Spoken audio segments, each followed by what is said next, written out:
Alden Richards nananaginip ng gising sa kasalan nila ni Catherine Bernardo.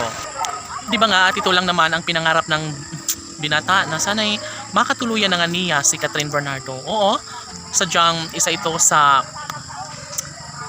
walang katotohanan. Sabi nga ng dalaga na sadyang ibabahagi niya pa rin ang tunay na pagmamahal ng dalaga para sa binata at walang katotohanan na hindi niya papakasalan ang binata. Syempre, dalangin ng lahat na sana'y mas magiging makulay na ang buhay ni Alden at Catherine. Sa kanilang pagmamahalan ay posible na mangyayari ang isang magandang pagkakataon na sana'y dapat lamang na magkaroon ito ng habang buhay na kaligayahan.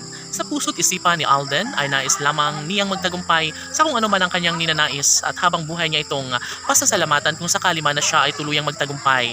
Lahat ay kakayanin ni Alden Richards at ibabahagi niya ang isang nakakakilig at nakakapagbigay kaligayahan sa puso ng aktor. Si Alden Richards ay parte na ng buhay ni Catherine Bernardo na kailanman ay hindi na mangyayari pa na mahiwalay ito sa dalaga. Of course, ang mga bashers ang may pakana sa lahat. Sabi nga nila na walang mangyayari sa kanilang pagmamahalan. Kung nais na magkaroon ng walang hanggang kaligayahan sa puso ni Alden at Catherine, ay dapat natigilan na umano nila ito. Ngunit sadyang nangingibabaw ang isang malaking pag-asa na malaki pa rin ang posibilidad na maghahari at maisakatuparan ang isang magandang pagkakataon sa kanilang pagkakatuluyan ni Alden Richards at Catherine Bernardo.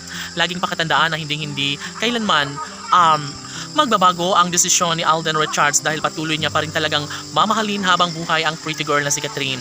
Alang-alang sa kanyang pangarap na mas magiging masaya kapag tuluyang makapiling, ang dalaga ay gagawin niya ang lahat upang matugunan ang kanyang kaisa-isang pangarap, ang maikasal sa pretty girl na si Catherine Bernardo.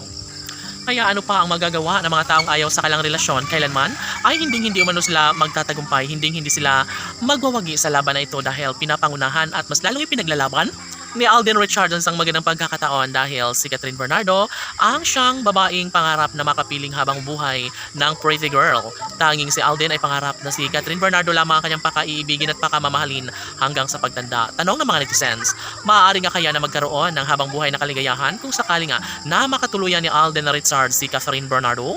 Well, ito talaga ang pinaka-the best na kung sakaling magaganap nga ang pinangarap ng lahat na pagkakatuluyan ng Cat Love Team ay sadyang wala na umano silang mahihiling pa ito umano ay isang pangarap na nabigyang katuparan at dapat umano ay magkaroon na nga ng walang hanggang kaligayahan sa puso ni Alden at Catherine. Sana'y hindi na magbabago pa ang isang magandang pagkakataong tungo sa kanilang pagkakatuluyan dahil sayang na sayang lamang ang kanilang mainit na pagmamahalan kung hahayaan na lang ni Alden Richards ang makawala pa sa kanyang buhay ang pretty girl na si Catherine. Sabi nga ng kanilang mga taga-subaybay na hindi sila magiging masaya kung sakali man na lamunin ng kabiguan si Alden Richards sa kanyang pangarap na may kasal sa pretty girl na si Catherine Bernardo. Laban!